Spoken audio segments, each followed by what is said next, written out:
She gave her last 10,000 won to a man freezing outside a convenience store, never once asking his name. 3 days later, that same man sat at the head of a boardroom table while grown men trembled to meet his eyes. Korea's most feared syndicate boss had just found the one person who never wanted anything from him, and now he would burn his entire empire down before he let her go. If you've ever given something away when you had nothing left to give, you already know how this story ends. Stay until the last scene, because what he does for her is going to wreck you completely. Comment the word warmth if you believe kindness can survive even in the coldest places, and let's begin. Seoul in January did not forgive anyone. The wind came off the river like it had a grudge, cutting through coats and scarves and every layer Jasmine Adeyemi owned, which were not enough. She worked the night shift at a 24-hour convenience store in Itaewon, the kind of job that paid just enough to keep her studio apartment and not enough to ever feel safe. She was 27, Nigerian-born, raised in Lagos by a father who sold fabric in the market and a mother who believed a woman's spine should never bend, not even under grief. Both of them were gone now.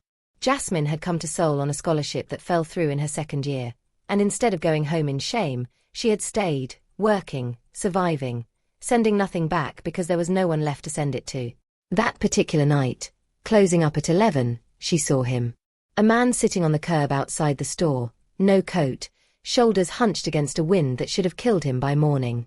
Seoul did not have many homeless men who looked like that one. His clothes were expensive once. She could tell from the cut, even torn and stained the way they were. His hands were too clean for a man who slept outside. But none of that mattered to Jasmine in the moment. What mattered was that he was shaking, and the store was about to close, and she had 10,000 won in her apron pocket that was supposed to be her dinner for 2 days. She knelt down in front of him anyway. "You'll freeze," she said in her careful, accented Korean. He looked up at her with eyes that did not belong on a man sitting in the gutter, sharp, assessing, entirely too aware for someone the city had apparently forgotten. She did not wait for him to answer. She pressed the folded bill into his palm and closed his fingers around it herself, the way her mother used to do with beggars outside the mosque on Fridays, never breaking stride, never making it a spectacle. "There's a guest house 2 blocks that way," she said, pointing. "Cheap. They won't turn you away if you tell them Jasmine sent you."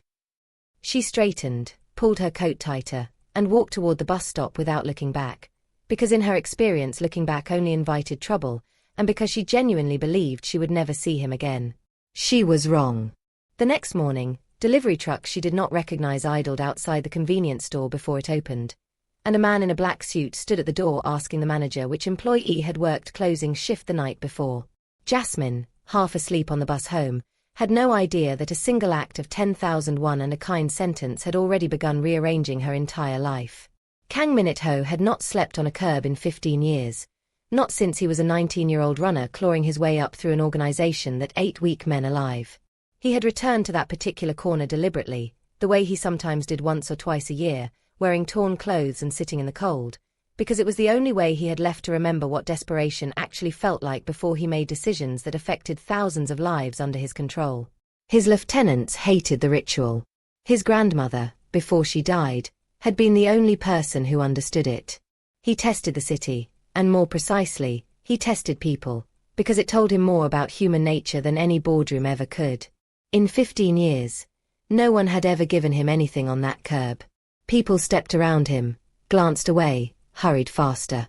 That was Seoul's honest face, the one under all the shining glass towers. He expected nothing different that night either, until a woman in a convenience store uniform knelt in the frozen wind and handed him money she clearly could not spare, then told him where to find shelter and walked away without asking his name or expecting gratitude. He sat there for another 20 minutes after she left, staring at the 10,000 won note in his palm like it was a foreign object. Then he called Choi Dae-sung, his second-in-command for 11 years, and gave an order that made the other man go very quiet on the line. "Find her. Everything. By morning." By morning, Min-ho knew her name, her visa status, her rent arrears, the scholarship that collapsed 2 years ago through no fault of her own, the small unpaid debt she carried from her final semester, and the fact that she had not taken a single day off from that store in 14 months. He knew she had no family left anywhere in the world. He knew she donated blood every 90 days like clockwork, the maximum allowed, because it was one of the only free things she had left to give. He sat in his penthouse above Gangnam, in an office that occupied the entire 40th floor of a building that did not carry his name on any registry anyone could search, and he read through a file on a woman who had knelt in the cold for a stranger, and something in his chest did something it had not done in longer than he could remember. It ached. Dae-sung stood at the door of the office the way he always did when he sensed his boss's mood shifting into dangerous territory. "Sir," he said carefully, "is there a problem with her?" "No problem," Min-ho said, closing the folder. His voice was flat the way it always was, the voice that made grown men reconsider entire business decisions. "I want her found a better job. Somewhere warm. Somewhere she is not standing on her feet for 11 hours in a uniform that does not fit her properly." Dae-sung hesitated. In 11 years he had watched Min-ho order the quiet disappearance of men who crossed him, watched him negotiate territory disputes with nothing but a level stare, watched him remain unmoved through his own grandmother's funeral. He had never once heard him express concern for a stranger's uniform. "You want to hire her?" "I want to help her," Min-ho corrected. "There's a difference. Do it carefully. She's not to know it's connected to me." That should have been the end of it, a quiet transaction, an anonymous kindness returned in kind and then forgotten. It was not the end of it, because 2 days later Min-ho found himself standing outside the same convenience store at 11 at night, in an actual coat this time, telling himself he only wanted to confirm she was safe. Jasmine noticed him the second he walked in, because customers who looked like him did not walk into that store, not at that hour, not ever. He moved like the room belonged to him even though he had never set foot in it before. He bought a bottle of water he did not need and set it on the counter, and when she rang it up, he did not move to leave. "You gave a stranger your dinner money 3 nights ago," he said. "Not a question." Her hand froze on the register. She looked at his face properly for the first time and felt something shift, a flicker of recognition trying to surface through 15 pounds of coat and clean clothes and a haircut that cost more than her monthly rent. "You're him," she said slowly. "The man from the curb." "I am," he said. "You look different with a coat on." "Most people do." She studied him another moment, and instead of the fear a smart woman probably should have felt at a strange, intense man tracking her down at her workplace, she felt something closer to relief. "I'm glad you didn't freeze," she said simply, and rang up his water, and that was, as far as she was concerned, the whole conversation. Min-ho paid, took his water, and did not leave immediately. "Why did you help me?" he asked. "You didn't know me. You had nothing to spare." Jasmine considered the question the way she considered most things, honestly and without performance. "Because somebody should," she said. "That's all. It didn't cost me anything that mattered. It cost you your dinner." "I've been hungrier than that before and survived it," she said, and something in the flatness of that sentence, delivered without self-pity, without asking for sympathy, hit Min-ho somewhere he did not have defenses built for. He had men who feared him enough to lie about their own mothers dying to avoid disappointing him. He had women who pursued him for exactly the reasons that made trust impossible. He had never, not once in 15 years, met someone who gave away her own dinner to a stranger and called it nothing.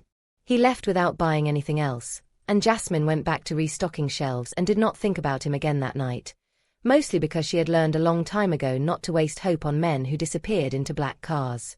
He came back the next night. And the night after that. He never stayed long, never said much beyond small questions about her day, her classes, whether the guest house had treated the imaginary homeless version of himself well. Jasmine began, against every instinct that had kept her safe in this city, to look forward to seeing him. A few days later, everything changed. The store's manager called her into the back office and told her, apologetically, that corporate was closing that location for renovations, and while he was sorry, there was simply no position for her anymore. Jasmine walked out into the cold that night unemployed, with rent due in 11 days and 80,000 won in her account, and for the first time in a long time she let herself cry on a public bus, quietly, facing the window so no one would see. She did not know that the renovation notice had been filed by a shell company that existed for exactly one purpose, or that within an hour of her manager delivering the news, an offer letter for a position at a boutique catering company in Qingdam was already being drafted, or that Kang Min-ho, sitting in his 40th floor office, had just done something he told himself was practical and new, somewhere under all that careful control, was the least practical decision he had made in 15 years. The offer arrived by email the next morning. A catering and events company, upscale, connected to hospitality clients throughout Gangnam, needed a coordinator who spoke both English and Korean and had experience with high-volume service. The salary was nearly triple what she had made at the convenience store. Jasmine read the email 4 times, certain it was a mistake or a scam, and called the number listed with her heart hammering. The woman who answered, a brisk and businesslike manager named Song Hye-rin, assured her the position was real, that her name had come recommended through an industry contact, and that they needed someone to start within the week. Jasmine did not ask too many questions, because desperate people rarely do, and because some part of her, the part that had knelt on a curb without calculating the cost, chose to believe that good things could still happen to her without a catch attached. She started the following Monday. The work was hard but honest, coordinating staff for events across the city's wealthiest neighborhoods, managing timelines, smoothing over the small emergencies that came with feeding hundreds of demanding guests. She was good at it, better than she expected to be, and for the first time in 2 years she went to sleep without doing anxious math about rent in her head. What she did not know, what she would not learn for weeks, was that the client roster for the catering company included one particular account that paid triple the standard rate and required absolute discretion. An account registered to a holding company that existed solely to fund quiet good deeds Kang Min-ho was not interested in taking credit for. He kept his distance during those weeks, deliberately. He told himself it was strategy, that a man in his position could not be seen circling a woman who had unknowingly become connected, however distantly, to his organization's interests.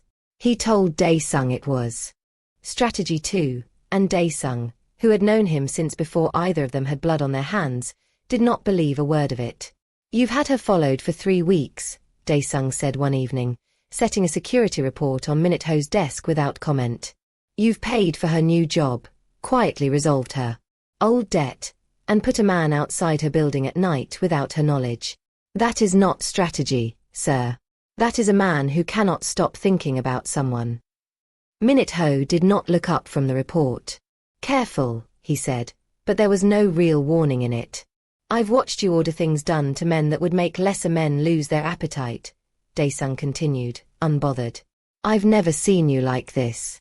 Careful of her, careful around her, careful about her, even when she doesn't know you exist beyond a man who bought a water bottle at midnight. She matters, Min-ho said finally, quietly, like the words cost him something to say out loud. I don't fully understand why yet. But she matters, and in my world, the moment something matters to me, it becomes a liability someone else can use. I need to know she's protected before I let this become anything more than distant. I owe her that much. You owe her a great deal more than protection, Dae-sung said, and left the office before his boss could argue. 3 weeks after she started her new job, Jasmine was assigned to coordinate a private dinner for 12 at a residence in Hanam-dong, the kind of neighborhood where the houses did not have addresses visible from the street. She arrived early with 2 junior staff, set the long dining table with a precision drilled into her by months of practice, and was double-checking the wine list when the client walked in to inspect the arrangements personally, which almost never happened. It was him. Jasmine's hands stilled on the table setting.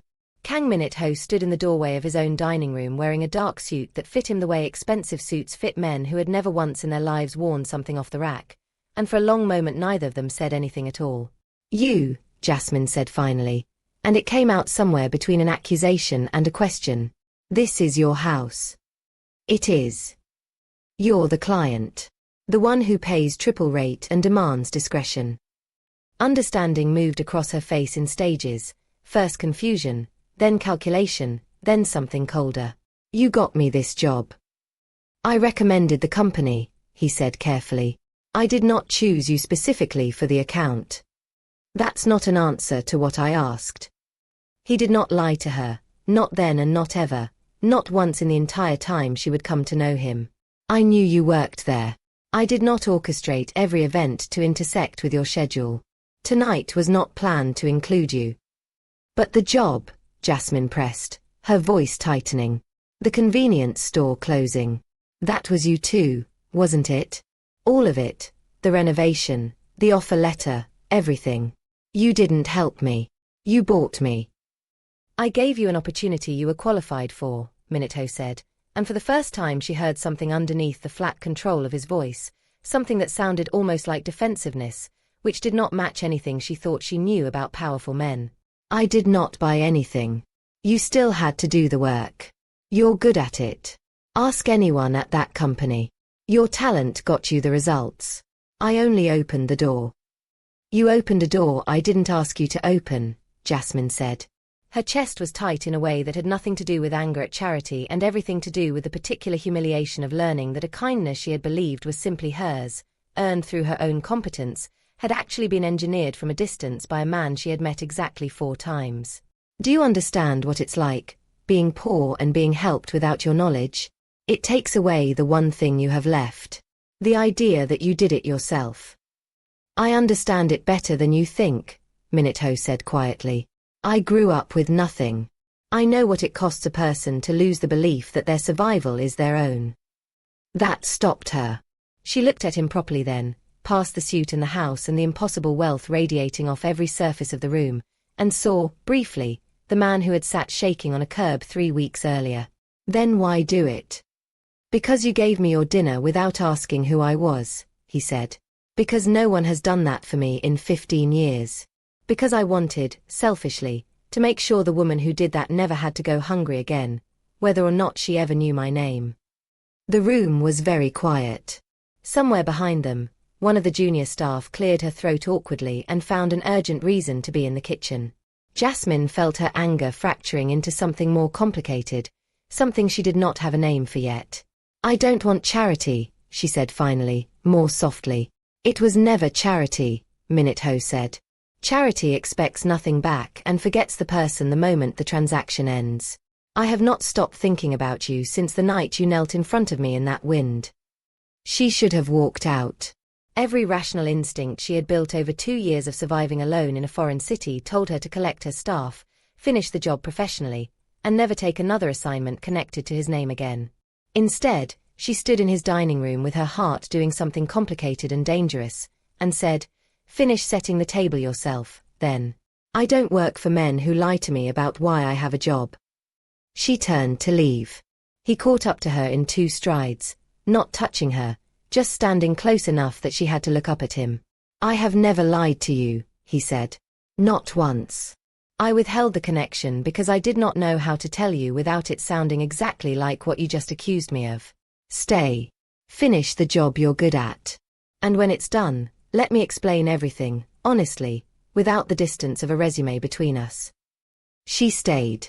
Not because she forgave him yet, but because walking out on a job halfway through was not who she was, and because some reckless, curious part of her wanted to hear what came next. The dinner service ran until nearly midnight, 12 guests who spoke in careful, coded sentences about shipping routes and territory that Jasmine did not fully understand and did not ask about, though she noticed the particular quality of respect, edged with fear, that every guest showed toward the quiet man at the head of the table. When the last car pulled away and the staff finished breaking down the event, Min-ho asked her to stay, just for a few minutes, and Jasmine found herself agreeing, against every instinct that had kept her alive this long. They sat on opposite ends of a couch too large for 2 people, in a house too quiet for someone who apparently ran something significant enough to warrant armed men stationed discreetly outside. "Tell me the truth," Jasmine said. "All of it. What are you?" "Dae-sung, the man who drove past me twice this week pretending not to watch me, he's not a driver, is he?"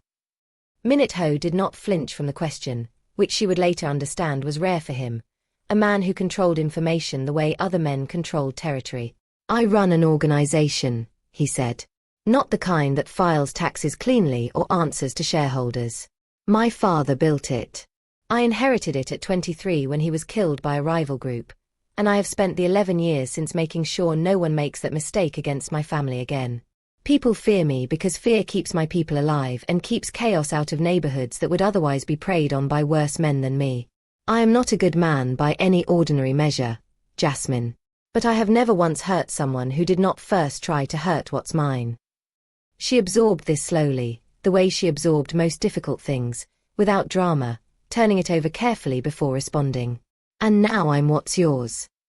"I don't know what you are to me yet," he admitted, and the honesty of it, the lack of performance, undid something in her more than any grand declaration could have. I only know that I have not been able to stop arranging small ways to make your life easier since the night you knelt in the cold, and I do not know how to stop, and I am not sure I want to. That's terrifying, she said quietly. I know. You're terrifying. I know that too.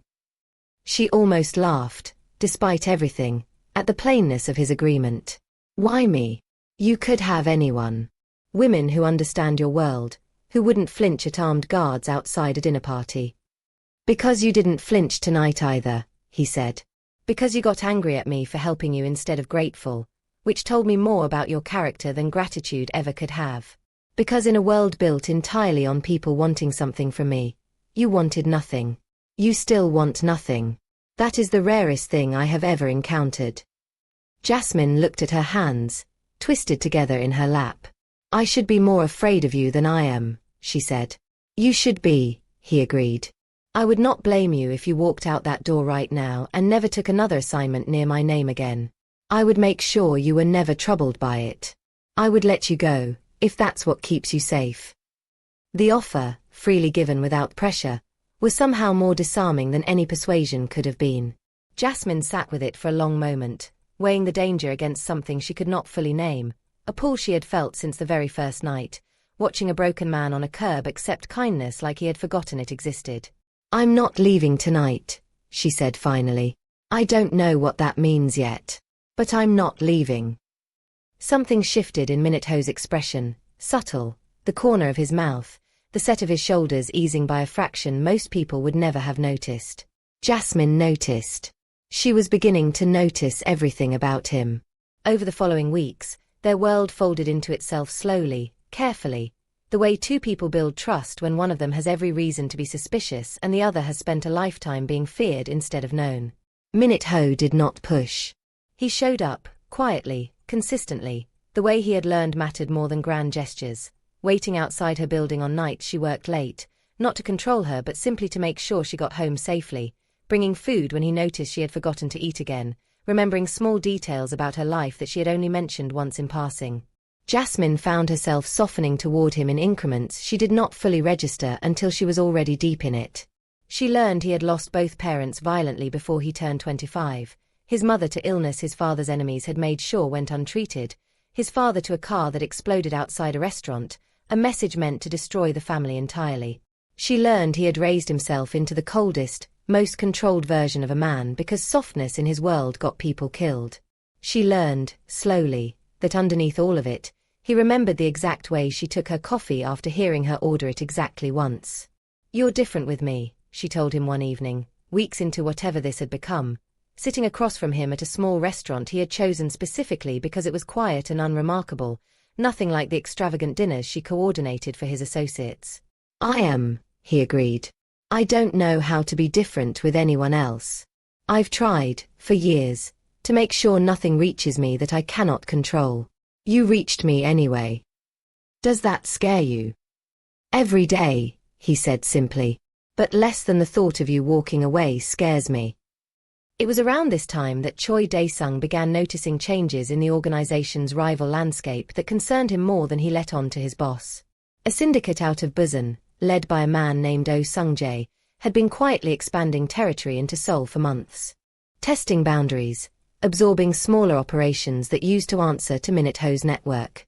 Sung-jae was ambitious, ruthless in a way Min-ho's father had never been, and unlike the old guard who understood the rules of respect that kept violence contained to those who chose the life, Sung-jae had made it known through back channels that he considered nothing off limits in pursuit of expansion. Including, Dae-sung feared, the people his rivals loved. You need to be careful how visible she becomes, Dae-sung warned one afternoon, standing in Min-ho's office with a folder of surveillance photos he had not wanted to compile. Sung-jae's people have already noticed you've changed your patterns. Fewer late meetings. More time in Hanam-dong. A woman connected to a catering company you quietly fund. It would not take much digging for them to understand what she means to you. Min-ho's jaw tightened at the photographs, taken from a distance, showing Jasmine walking to work, unaware she was being observed by men who did not answer to him. Increase her security, he said immediately. Discreetly. She's not to know unless it becomes necessary. And if it becomes necessary. Then I deal with Sung-jae myself, before he ever gets close enough to touch her. His voice had gone very quiet and very cold. The voice Dae-sung had heard exactly 3 times in 11 years, always right before something in the organization's landscape permanently changed. For a while, the danger stayed at a distance, a low hum of concern that Min-ho carried alone, unwilling to burden Jasmine with a threat she had not asked to be part of. He increased security around her apartment and workplace without explanation, told her it was standard precaution given the nature of his business, and she, trusting him more than she probably should have this early, did not push for details she sensed he was not ready to give. Their relationship deepened in the quiet, ordinary moments that meant more to both of them than any grand gesture could have. She taught him to cook jollof rice in his enormous, underused kitchen, laughing at his precise, almost surgical approach to chopping vegetables. A man who ran an empire treating a simple recipe like a hostile negotiation. He, in turn, began showing her pieces of Seoul she had never had the money or time to see in 2 years of survival mode, quiet temples at dawn before the tourists arrived, a rooftop garden he owned that overlooked the whole glittering sprawl of the city, small honest restaurants where the owners greeted him not with fear but with the easy familiarity of people who had known him since he was a boy running errands for his father. "You're not what I expected," Jasmine told him one night on that rooftop. The city spread out gold and silver beneath them. Everyone who works for you looks at you like you could end their life with a sentence. And then you're here, arguing with me about whether plantains should be sweet or savory. "Both of those things are true," Min-ho said. "I am exactly as dangerous as they believe. And I am also, apparently, a man who will argue about plantains with the one person who ever knelt in the cold for a stranger." He looked at her then, the careful control he wore like armor slipping, just for a moment, into something raw and unguarded. "I did not think I had room left in me for this. For wanting someone the way I want you. I built my whole life around not needing anything I could lose. And now I am terrified of losing you every single day, and I have decided the fear is worth it." She kissed him first, there on the rooftop, the city humming below them, and it was nothing like the desperate, performative intimacy she had witnessed in other relationships built on money and power. It was slow and searching and full of 2 people who had both spent years convincing themselves they did not need anyone, finally admitting they had been wrong. The catalyst came 3 weeks later, on a night that started ordinarily enough. Jasmine had finished a late event and was walking the 2 blocks from the venue to where Min-ho's driver usually waited, a routine so familiar by then that she had stopped scanning the street the way she used to during her convenience store years. She did not notice the black sedan idling at the corner until 2 men stepped out of it directly into her path. "Miss Adeyemi," the taller one said, his Korean careful and formal in a way that made her skin crawl. "Mr. O would like a word." Everything happened fast after that. A hand closed around her arm, firm enough to bruise, and she was pulled toward the open door of the sedan before she could fully process what was happening. She fought, the way her mother had once taught her a woman should always fight, aiming for eyes and instep, and she landed one solid strike before a second man restrained her properly, and the last thing she registered before a cloth pressed over her mouth and nose was the sharp, sweet smell of something chemical, and then nothing at all. Min-ho's phone rang 4 minutes after she failed to arrive at the pickup point, his driver's voice tight with the particular fear of a man who knew exactly what his employer would do to the messenger of bad news. Min-ho was in a meeting across the city when the call came through, and Dae-sung would later say he had never, in 11 years, seen his boss move that fast. "Where?" Min-ho said, already standing, already reaching for his coat. "We don't know yet, sir. She was taken from the corner of Dosendero. There's traffic camera footage. We're pulling it now." "Pull everyone," Min-ho said, his voice a low, controlled thing that terrified everyone in the room more than shouting ever could have. "Every asset. Every favor owed to this organization gets called in tonight. I don't care what it costs." Within the hour, the footage confirmed what everyone already suspected. The sedan belonged to a Shell registration traced, after considerable digging, back to Oh Sung-jae's network. Dae-sung delivered the news standing perfectly still, the way he did when he was bracing for an explosion that never quite came, because what came instead was worse. Min-ho went utterly, dangerously calm. "Get me a location," he said. "And get me every man loyal to this family within driving distance of the Han River docks, because that is where Sung-jae will want an audience for whatever message he intends to send." He was right. 3 hours later, an encrypted message arrived on a private line, a video, 30 seconds long, showing Jasmine bound to a chair in what looked like an abandoned warehouse, conscious, frightened but not broken, glaring at whoever held the camera with a defiance that made something in Min-ho's chest crack open with a combination of terror and fierce, painful pride. Sung-jae's voice narrated over the footage, calm and almost pleasant. Kang Min-ho, the voice said. You've built quite a life for yourself in Seoul while my organization struggled to gain a foothold your father's generation never earned honestly. I understand you've grown attached to this woman. Attachments are useful things. They tell me exactly where to apply pressure. You have until dawn to sign over your territory east of the river, all of it, formally and in writing, or I will send you back pieces of what you claim to love instead of the whole thing. Your choice. The video ended. The room was silent except for the low hum of servers and Min-ho's own breathing, which he was working very hard to keep even. Sir, Dae-sung said carefully, if you sign over that territory, it destabilizes everything your father built. Every man loyal to this family will question your strength. Sung-jae will not stop with the east side once he sees you bend. I know exactly what it costs, Min-ho said, and for the first time in 11 years, Dae-sung heard genuine anguish in his voice. I don't care. Sir. I said I don't care. Min-ho's hand came down flat on the table, hard enough that everyone in the room flinched. Territory can be rebuilt. Reputation can be rebuilt. I have spent 11 years proving I would sacrifice anything to protect what belongs to this family, and tonight I am going to prove it means something by refusing to let the one person in this world who never wanted anything from me pay the price for loving a man like me. Get me eyes on that warehouse. Now. What followed was the most careful, controlled night of violence Kang Min-ho had orchestrated in his entire tenure running the organization, precisely because for once in his life the stakes were not territory or reputation or the abstract architecture of power. Dae-sung mobilized 30 men within the hour, positioned with a precision built on 11 years of loyalty and fear in equal measure, and Min-ho himself, against every protest from his own security team, insisted on being present when they moved on the warehouse, because he refused to send other men into danger for something that was, at its core, entirely his responsibility.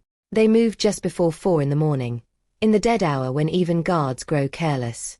Jasmine, still bound to the chair, had spent the hours since her capture doing exactly what her mother had once taught her, refusing to give her captors the satisfaction of visible fear, cataloguing every detail of the warehouse she could see in case the information ever mattered, breathing through the terror in slow, deliberate counts.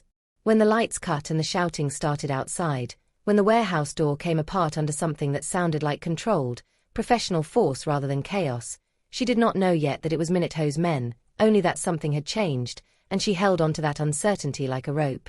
The confrontation that followed was brief and, by the standards of Min-ho's world, almost surgical. Sung-jae's men, outnumbered and outmaneuvered by an organization that had spent 11 years perfecting exactly this kind of operation, fell back within minutes.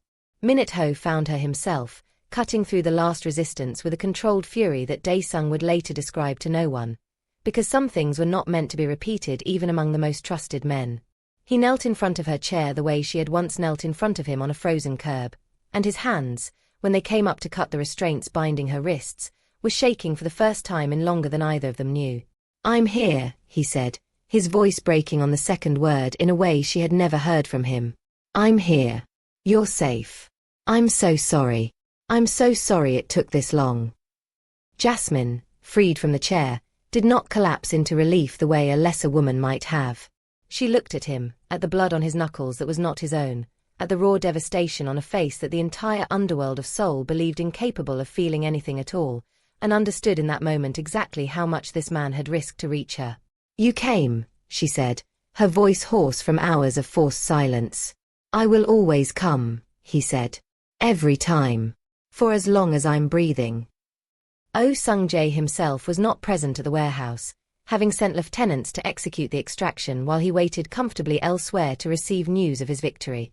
The news he received instead, delivered by a single surviving lieutenant who had fled the scene rather than face Min-ho directly, was that his entire operation at the docks had been dismantled in under 20 minutes by a man he had badly, catastrophically underestimated.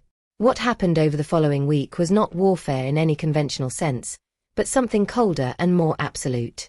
Min-ho did not retaliate with the reckless violence Sung-jae might have expected from a man defending someone he loved. Instead, he moved with the patient precision of a man who understood that reputation, in his world, was the only currency that mattered more than money.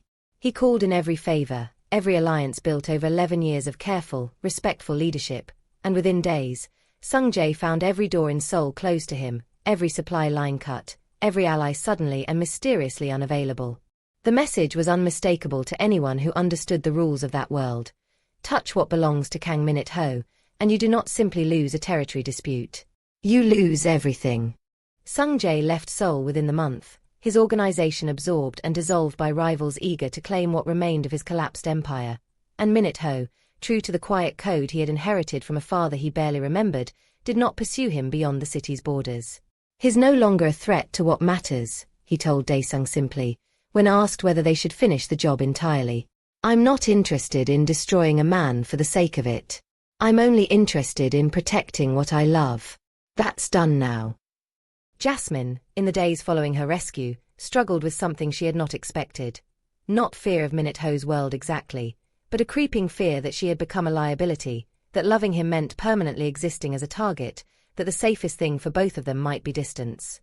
She found herself pulling away in small ways, staying later at events than necessary, letting his calls go unanswered for an extra hour, telling herself she was protecting him from the complications she represented rather than admitting she was protecting herself from the terror of loving someone whose world could take her again at any moment. Min-ho noticed immediately, because noticing her had become as natural to him as breathing. He gave her space for exactly 4 days before he could not stand it any longer, and showed up at her apartment unannounced on a rainy evening, standing in her doorway soaked through, refusing the umbrella his own driver had offered him twice. You're pulling away, he said, before she could even invite him in. I understand why. I would understand if you walked away completely and never looked back. But I need you to know something first. Min-ho. I need you to know that the danger doesn't disappear if you leave, he said. You already matter to me in ways Sung-jae's successors will eventually learn about, whether we're together or not. The only difference distance makes is that you'll face whatever comes without me beside you, instead of with every resource I have standing between you and harm. I would rather spend the rest of my life protecting you than spend it safely alone, wondering if you're somewhere in this city needing me and I'm not there. Jasmine stood in her doorway, rain blowing in sideways past his shoulders, and felt the last of her careful defenses give way entirely. I was scared, she admitted. Not of you. Of what loving you means. Of being the reason something happens to you, or to me, or... I know, he said. I live with that fear too, every single day. It doesn't go away. But I would rather be afraid with you than safe without you. Please don't make me learn how to be that cold, careful man again. I don't think I could survive going back to who I was before you knelt in front of me on that curb. She pulled him inside, out of the rain, and held on to him the way she had wanted to since the warehouse. Since before the warehouse, since the very first night she had pressed 10,001 into a stranger's palm without knowing it would rearrange the entire architecture of both their lives. In the weeks that followed, something settled between them that neither danger nor doubt could easily shake again. Min-ho formally introduced her to the small circle of people who mattered most in his life, men and women who had known his father, who had watched him grow from a grieving 23-year-old inheriting an empire built on blood into the controlled, respected leader he had become. They were cautious with her at first, the way people in that world were cautious with anyone new, but Jasmine's particular gift, the same one that had made her kneel in the snow for a stranger without calculation, won them over slowly and completely. She remembered names. She asked about people's children, their mothers, their small ordinary lives beneath the extraordinary danger of their work. She treated Dae-sung not as a bodyguard but as a person, and within a month he would have walked into fire for her nearly as readily as he would have for Min-ho himself. By the end of that spring, Min-ho took her to meet the one person whose opinion he had spent his entire adult life both dreading and craving. His grandmother's grave, the woman who had raised him after his mother's death, who had died 2 years before Jasmine ever arrived in Seoul, and whose approval he had never stopped seeking even from beyond the grave. She would have liked you, he said, kneeling at the headstone in a quiet cemetery outside the city, laying flowers with the same careful precision he brought to everything. She always told me that the measure of a person wasn't what they had, but what they were willing to give away when they had nothing left. She would have seen exactly who you are within 5 minutes. I wish I could have known her, Jasmine said softly. She's the reason I still have a heart left to give you, Min-ho said. Whatever softness survived in me after everything I inherited, it survived because of her. I think, somehow, she sent you to me. I don't have another explanation for why a woman who had every reason to walk past a stranger freezing on a curb chose, instead, to kneel down. That summer, on a rooftop overlooking the whole glittering expanse of Seoul, the same rooftop where she had first kissed him months earlier, Min-ho knelt in front of Jasmine, not this time as a broken man testing the kindness of strangers, but as himself, fully and completely, the empire and the tenderness both laid bare in front of her. I have spent my entire life being feared, he said, his voice steady despite the vulnerability of the moment. I built walls so high I forgot they were walls at all. I told myself a man in my position could not afford softness, could not afford to need anyone, because needing someone meant they could be used against me. And then you knelt in front of me in the cold and gave me your dinner without asking my name, and every wall I had built started coming down whether I wanted it to or not. I don't offer you safety, Jasmine, because I can't promise that, not completely, not in this world. What I offer you is everything I am, unguarded, for as long as you'll have me. Marry me. Not because I need an heir, or an image, or anything my world would recognize as a reason. Marry me because I cannot imagine building the rest of my life with anyone who is not you. Jasmine, who had come to Seoul with nothing and lost everyone she loved. Before she turned 25, who had knelt in the snow for a stranger because somebody should, who had been taken and terrified and rescued by a man the world called dangerous, looked down at him with tears she did not bother to hide and said the only word that had ever felt this certain in her entire life. Yes. They married in the autumn, a small ceremony attended by the strange and devoted family Min-ho had built around himself over 11 years, Dae-sung standing as his best man with something suspiciously close to tears in his eyes. The quiet restaurant owners who had known Min-ho since childhood serving food at the reception with a particular pride of people watching a boy they remembered finally become whole. Jasmine wore no elaborate gown, just a simple dress that felt like her, and when Min-ho looked at her walking toward him, the entire assembled weight of Seoul's underworld watching a man they feared become, for one afternoon, simply and completely happy, he did something none of them had witnessed in over a decade. He smiled, unguarded and full, and did not try to hide it from a single person in the room. A year later, in a nursery painted the warm gold of a Lagos sunset that Jasmine had described to him so many times he felt he had seen it himself, they welcomed a daughter into a world that was, because of everything they had both survived to reach this point, considerably safer than the one either of them had grown up in.